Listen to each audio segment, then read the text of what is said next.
Salut les entrepreneurs, c'est Goulven Tristan du livre Comment je me suis constitué un patrimoine de plusieurs millions d'euros avec un salaire de 1750 euros. Je suis content de vous retrouver aujourd'hui pour un nouveau témoignage, pour un nouvel interview, des gens qui passent à l'action, des gens qui sortent de leur zone de confort.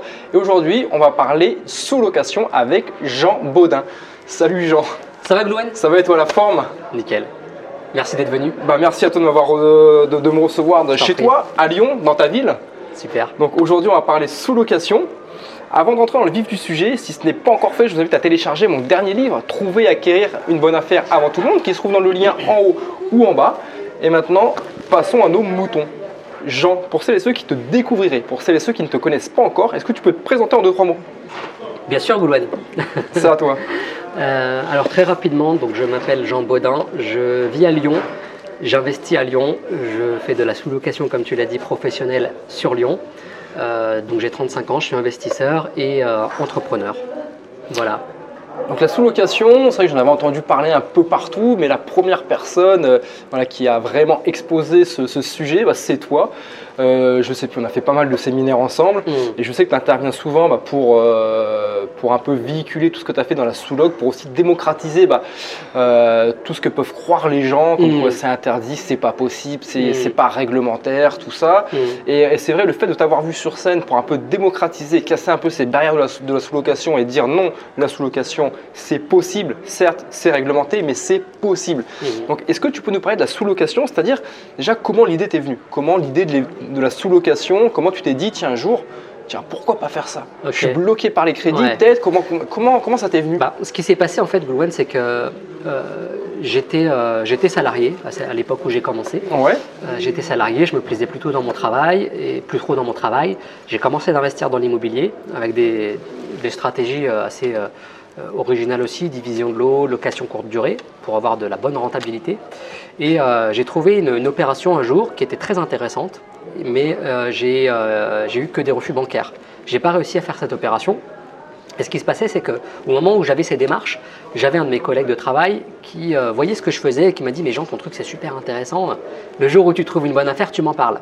Je lui ai dit oui, pas de problème, mais en fait, je voulais la garder pour moi cette affaire. Mais le fait est que j'ai pas pu la faire, cette opération, parce que j'étais bloqué par les banques. Et du coup, j'en ai parlé à cette personne qui m'a dit que ça l'intéressait. Et du coup, étant donné que je lui ai donné le truc tout cuit, en fait, elle m'a dit écoute, ce qu'on peut faire, c'est qu'on peut faire un deal. En fait, tu lui as repassé le compromis que tu avais signé, tu lui as repassé. Exactement. D'accord. Et là, acheté le bien. Et il m'a dit ce que je fais, c'est que je l'achète, je te le loue. Et toi, tu l'exploites en location saisonnière.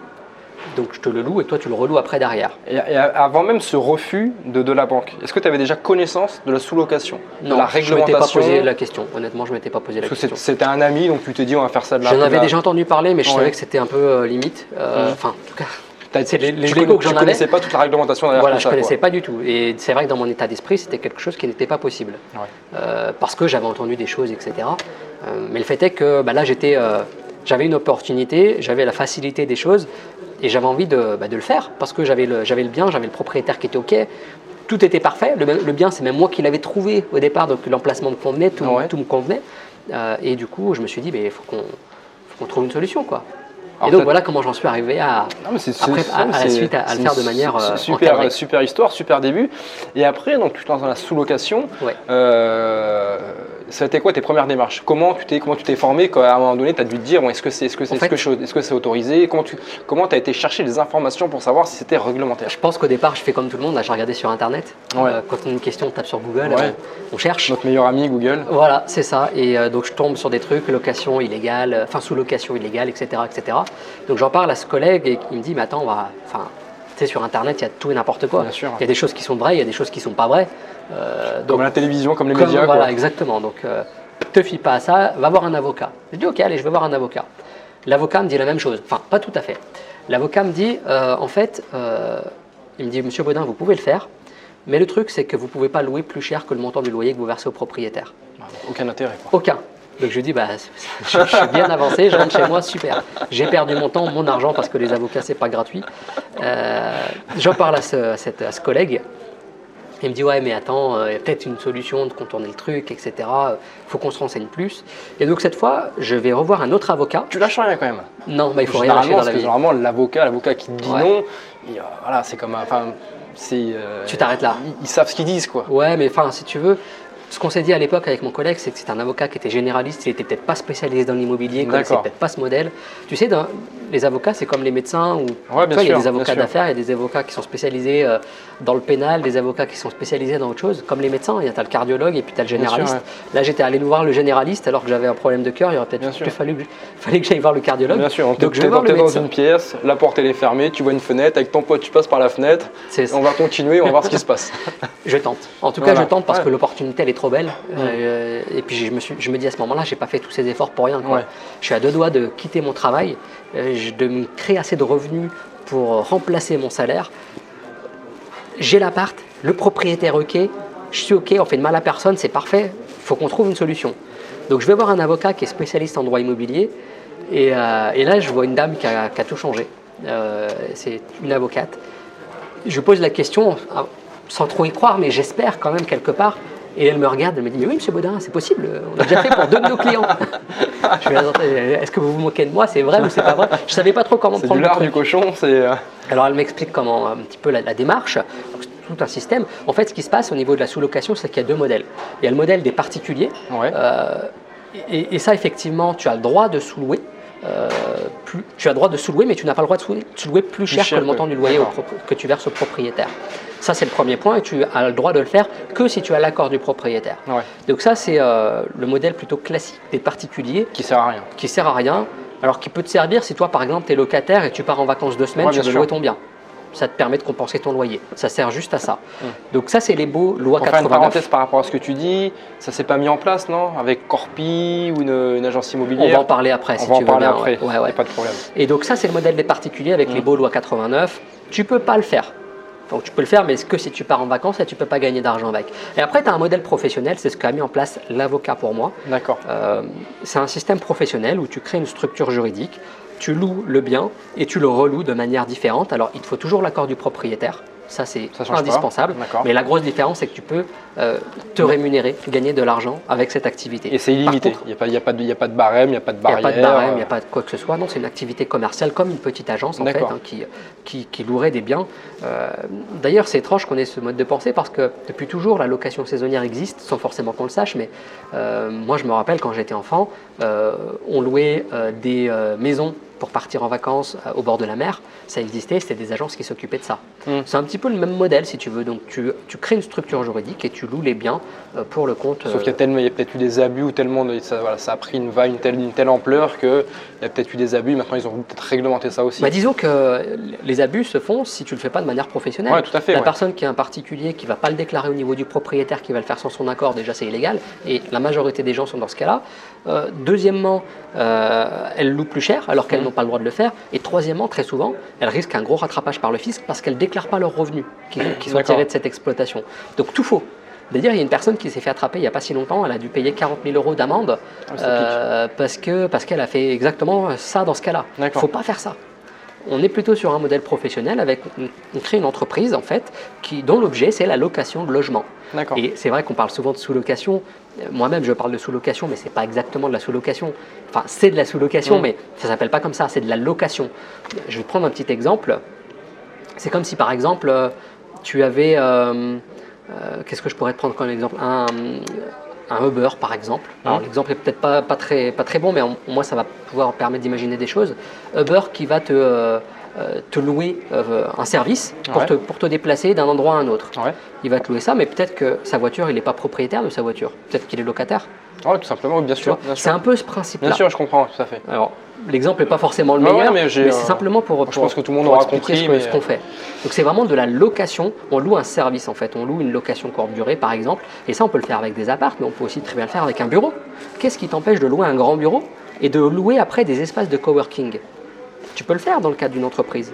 Et par rapport dans le cadre d'une entreprise, où là on n'est plus dans le booking, dans le Airbnb, là, il y a plus les gens ne dorment pas. Pour justement tu loues un logement, mais pour des bureaux, pour des conférences, tout ça. Et est-ce que la réglementation est la même?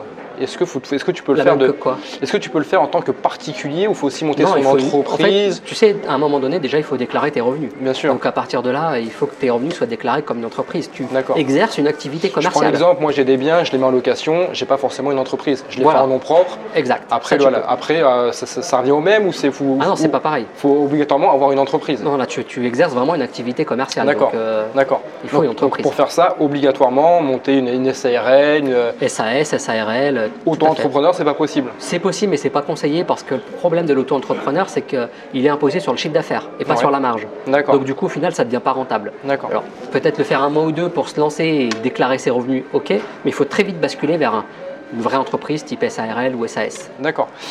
Pour celles et ceux qui découvriraient la sous-location, ça va être quoi l'intérêt? Après, je veux dire, par rapport au mode d'exploitation, pour dégager quelque chose. Parce que là, tu es en train de me dire, je loue un bien, je suis locataire d'un bien, que je vais peut-être payer 500 €, mais si demain, tu vas en tirer 1000 € de ce bien, ça va être quoi les stratégies d'exploitation, justement? Pour celles et ceux qui découvriraient, qui me fait, ok, Jean, il fait de la sous-location, mais je comprends pas encore comment il gagne. Mais en fait, moi, ce que je fais, c'est que je loue mes appartements à un propriétaire. Ouais.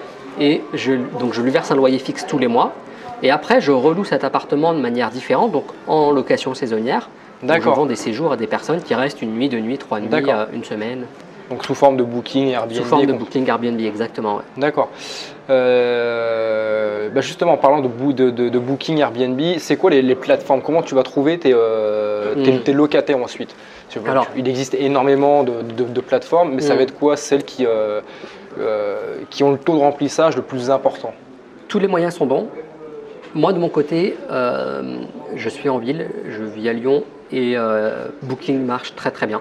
Je ne passe plus que par Booking désormais. D'accord. Par rapport à une sécurité, par rapport à des garanties? Parce que c'est ce qui me... En fait, j'étais sur plein de plateformes au départ. Ouais. J'ai testé toutes ces plateformes et je me suis aperçu au bout d'un moment que c'était Booking qui me rapportait 90% de mes revenus. Donc j'ai viré tout le reste, j'ai simplifié et aujourd'hui je remplis totalement grâce à Booking. D'accord. Donc je loue plus de nuitées et je loue plus cher.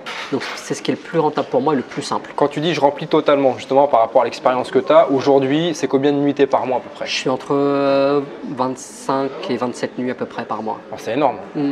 Et c'est quoi? Tu as une stratégie par rapport à ça? C'est quoi? Est-ce que tu te dégages de la concurrence par rapport à une décoration, carrément, par rapport à la qualité des matériaux? Moi, je fais du haut de gamme. Clairement, tu fais du haut de gamme? Ah ouais. Je pense en fait l'erreur de beaucoup de personnes aujourd'hui qui veulent se lancer dans la location saisonnière, c'est qu'elles regardent sur Airbnb, dans leur ville par exemple, à combien se loue un appartement. Ouais. La démarche pourrait être bonne.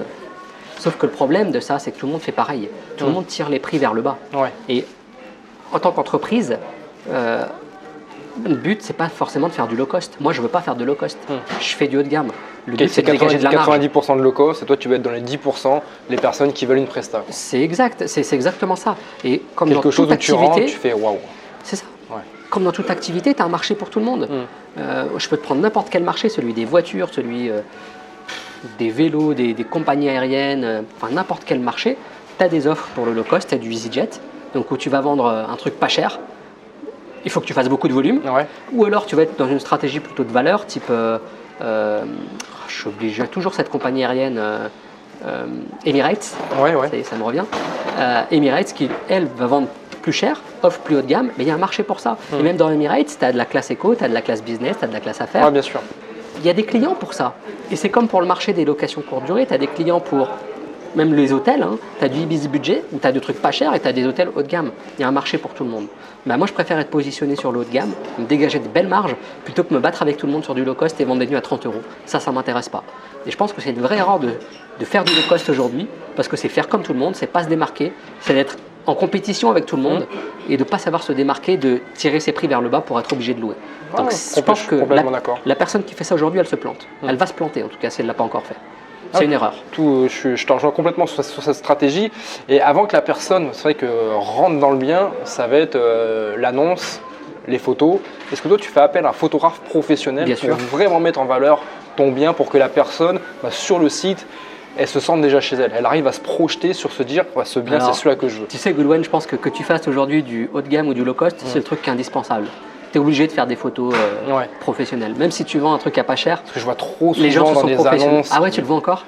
Même sans forcément, en parlant du Airbnb, des nuitées, parfois voilà, avec mes rêves, je pars rêver sur se loger, à visiter en photo des biens qui valent 10-15 millions d'euros sur Paris. Okay. Et même des biens à 10-15 millions sur Paris, je vois des biens, les photos, enfin il y en a certains, les photos c'est waouh, c'est dégueulasse quoi. D'accord.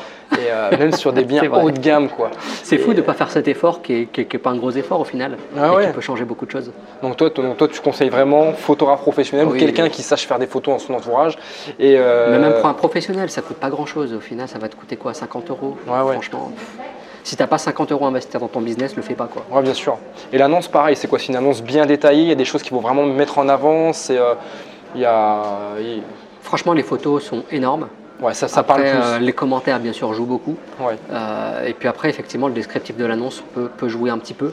Mais je pense que c'est pas le plus important. Vraiment, les photos et les commentaires. Ouais, c'est vrai que moi-même, sont les premières choses qu'on regarde. Qui loue aussi du Airbnb de temps en temps, c'est vrai que moi, quand je vois la photo, si j'ai il y a le petit waouh qui vient. C'est vrai que le descriptif, ça sert juste à confirmer les photos, quoi.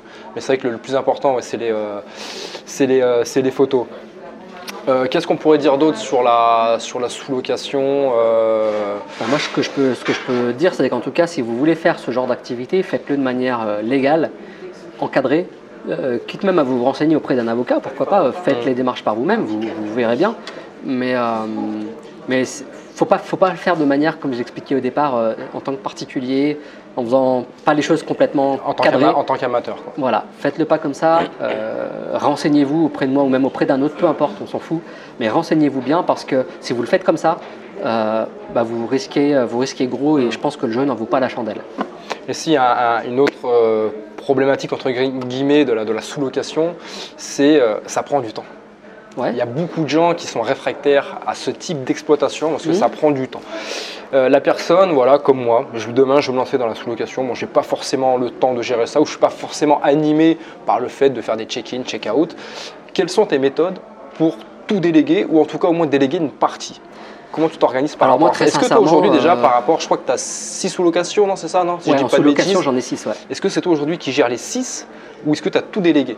Alors, moi je suis le chef de l'entreprise, c'est-à-dire que il faut vraiment penser entrepreneur, chef d'entreprise. Quand tu es dans une entreprise, est-ce que le patron, c'est lui qui fait la compta, c'est lui qui fait le marketing, le commerce, je sais pas, le développement de logiciels, c'est des logiciels, est-ce que c'est lui qui est à l'usine, est-ce que c'est lui qui fait tout? Non, là c'est pareil. Tu mets ta casquette de chef d'entreprise et ton but, c'est de gérer un business. Donc pour gérer ce business, tu as besoin de ressources.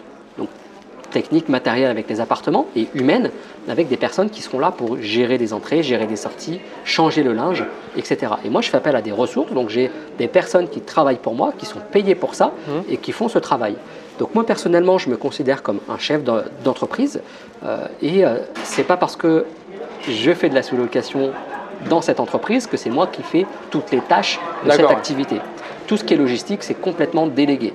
Moi, mon travail aujourd'hui, c'est quoi? C'est de faire du marketing, éventuellement de rechercher des nouveaux biens. C'est plutôt ça, c'est là où est ma vraie valeur. C'est pas dans le fait de changer les draps ou de laver par terre ou d'accueillir les gens. Et justement, comment tu fais pour, d'une part, pour la personne qui voudrait mettre un peu les mains dedans, ce serait quoi pour lui faciliter un peu la tâche? On va en parler, ça serait j'aborde le sujet. Tu vas sortir, ou tu as sorti, je ne sais plus, des serrures connectées. Oui. On peut en parler. Ça peut être une bonne idée de mettre des serrures connectées pour justement éviter les check-in, check-out. Est-ce que tu conseilles d'autres méthodes? Il y a les boîtes à clés. Les serrures connectées, celles que tu as mises en place, tu les as sorties d'ailleurs? Très prochainement. Très prochainement. On y travaille. D'accord, bon, on en parle, ce sera peut-être l'idée d'une nouvelle interview. Avec plaisir. Donc les serrures connectées, effectivement, boîte à clés pour justement peut-être éviter les check-in, check-out. Pour tout ce qui est linge, tu ferais quoi? Tu rappelles une conciergerie? Conciergerie, alors par exemple, tu as une société qui s'appelle Elis.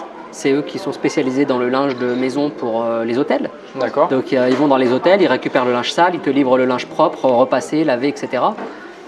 Faites appel à ce type de société. D'accord. Généralement, c'est combien? C'est quoi? C'est 10%, 20%, 30%? Alors, c'est pas un pourcentage, c'est un forfait par paire de draps, de tout ce que tu demandes. D'accord. Ça me coûte, je crois, ça nous coûte par rotation 7 €, il me semble. C'est eux qui fournissent les draps ou c'est toi qui as fourni tes propres draps? Non, c'est eux. C'est eux, d'accord. C'est pas mes draps. Ils fournissent les draps. Donc dans les 7 €, j'ai J'ai les draps, les thés d'oreiller, tapis de bain, torchons. Voilà, et tous les jours, ils ont connaissance de ton planning?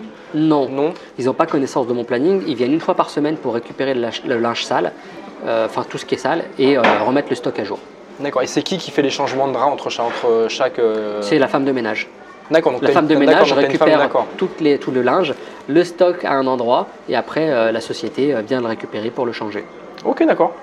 Par rapport à la sous-location, est-ce que tu as d'autres choses qui te semblent importantes à évoquer par rapport, ou est-ce que tu penses qu'on a balayé une assez large… Non, je pense qu'il y a des petits points à savoir. C'est premièrement le faire avec l'accord du propriétaire.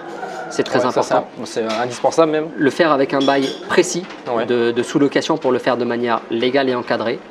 Ça, c'est important. Et si vous voulez faire de la location courte durée de manière très rentable, le faire avec une stratégie vraiment haut de gamme pour se dégager le plus de marge possible. C'est vraiment ça pour moi les 3 points clés, je pense qu'il faut retenir de ce qu'on vient de se dire et de la bonne manière pour se générer des revenus avec cette activité.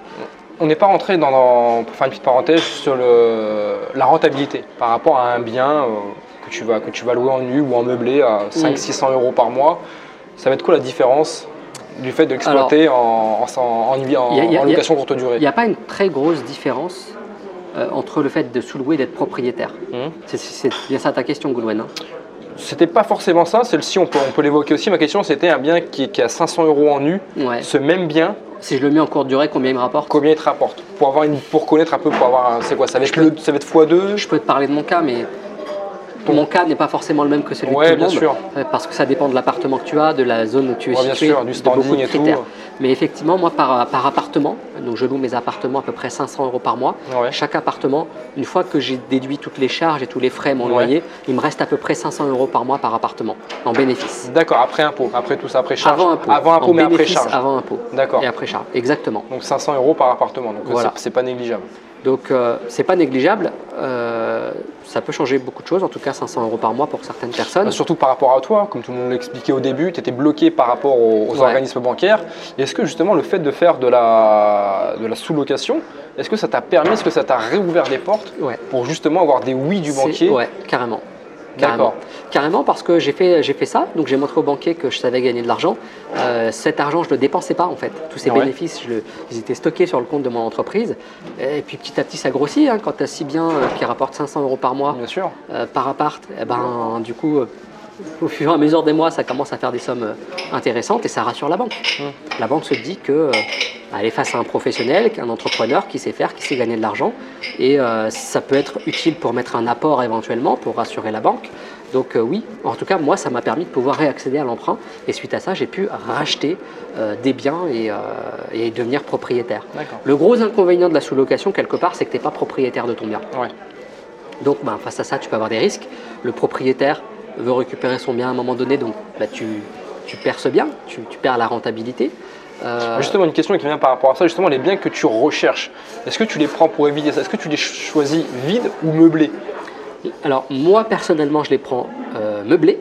Tous les biens que j'ai en sous-location sont meublés. Moins de risques. Mais ce n'est pas le cas de tous les membres de mon programme sur ce sujet-là. Certains ont pris des biens nus, ont fait un petit investissement de départ. Par contre, au niveau de la rentabilité, ils sont 2 niveaux au-dessus de moi. Ils ont vraiment de grosses rentabilités et c'est très intéressant. Donc, c'est à étudier. Mais les deux sont possibles. Une dernière petite parenthèse qu'on a évoquée tout à l'heure en discutant par rapport au fait que tu pars en vacances.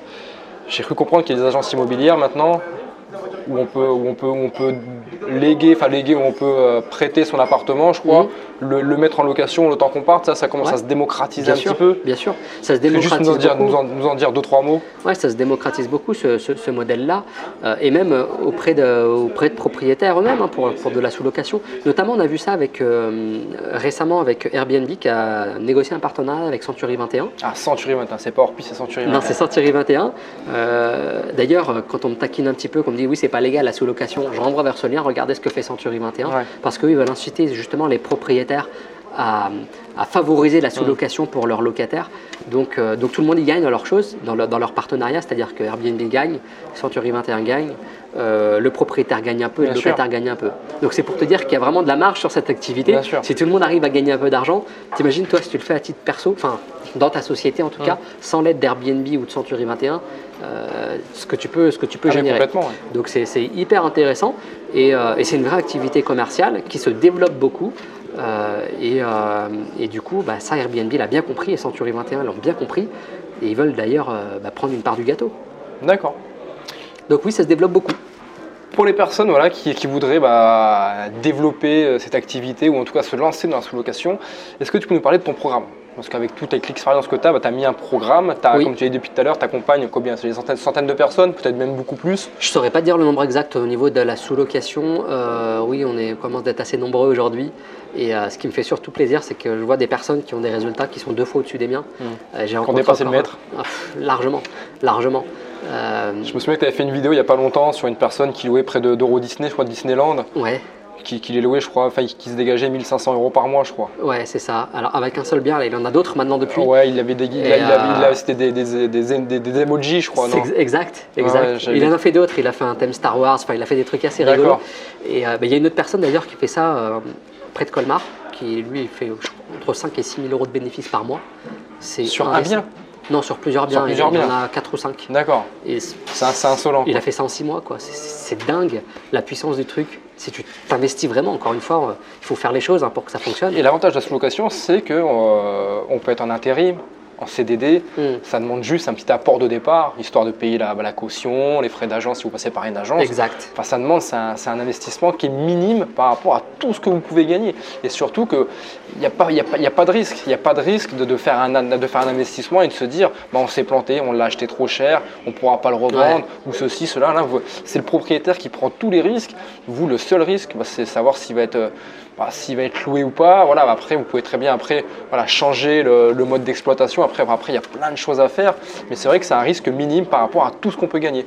Donc, est-ce que tu peux nous parler justement, ceux qui seraient intéressés, qu'est-ce qu'on va trouver dans ta formation qui va permettre d'accompagner les gens et, dans cette exploitation ? Cette formation en fait que j'ai créée, c'est vraiment le système que j'aurais voulu avoir dès le départ.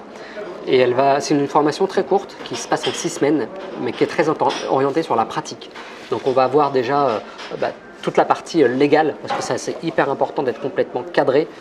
Donc toute la partie légale, on va voir comment trouver des biens, comment convaincre les propriétaires de nous laisser louer leurs biens. Ça c'est hyper important. On va voir les différents modèles de sous-location qui existent, parce qu'il n'y en a pas qu'un, il y a 2 grosses stratégies pour exploiter des biens qui ne nous appartiennent pas. Donc on va rentrer dans le détail de ces 2 stratégies. Il y a plusieurs options au niveau de ces stratégies, donc on voit vraiment tout ça dans le détail. Chacune de ces stratégies ne correspond pas à tout le monde, donc en fonction de son profil, on choisit celle qui nous correspond. On va voir comment créer sa petite entreprise liée à ça. Donc j'explique vraiment toutes les démarches pour mettre ça en place. Sur toute la partie légale également, je vais fournir tout ce qui est contrat de location professionnelle qu'a fait l'avocat. Très clairement, moi je ne l'ai pas inventé ce truc-là. C'est un avocat qui est spécialisé en droit immobilier qui l'a créé pour moi. Donc je le fournis. Comme ça, les membres ont juste à récupérer ce contrat et à remplir les trous avec l'adresse du bien, leur nom, le nom du propriétaire. J'ai un kit marketing pour convaincre les propriétaires, comment faire de la location courte durée haut de gamme, comment se dégager de grosses marges, comment déléguer toute son activité. Donc c'est vraiment très complet, un programme qui fonctionne étape par étape, vraiment dans le concret, comment fonctionne, je commence de zéro, comment je fais et comment j'en arrive à exploiter mon premier bien en sous-location professionnelle. Cette formation, on peut la retrouver où ? On va la retrouver, si tu le souhaites, sur le lien que tu vas mettre en dessous de la vidéo. Ouais, donc comment il s'appelle ce lien ? Déjà, s'il y en a qui j'ai pas le nom du lien parce que c'est un lien qui est un peu long, mais je peux te donner le lien. Et puis, le nom de la formation, c'est… Alors, la formation, c'est Souloir Pro. Souloir Pro, d'accord. De toute façon, vous retrouverez toutes les informations dans le lien qui sera en dessous ou au-dessus si la vidéo, vous la voyez sur Facebook. Dans tous les cas, je mettrai le lien pour celles et ceux qui veulent aller plus loin avec Jean Baudin et qui veulent exploiter ce mode d'exploitation, voilà, ce pilier d'enrichissement. En tout cas, merci Jean pour toutes ces informations. Avec grand plaisir. Encore une fois, si cette vidéo vous a plu, n'hésitez pas à mettre un gros pouce vers le haut, à la partager, à la véhiculer à un maximum de personnes qui voudraient se lancer dans les investissements immobiliers, par rapport à vos proches aussi, qui sont peut-être aussi, peut-être comme vous, bloqués par comme l'a été Jean, par rapport à un banquier, par rapport à un organisme bancaire. Voilà, ça peut être une excellente solution pour continuer d'assouvir sa passion de l'immobilier, que de passer par la sous-location, le temps de revenir, entre guillemets, on va dire, dans le chemin traditionnel des prêts bancaires. Donc n'hésitez pas à la partager à un maximum de monde, à la véhiculer autour de vous. Et moi, je vous retrouve très rapidement, très prochainement pour de nouvelles interviews et de nouveaux témoignages. Bye bye.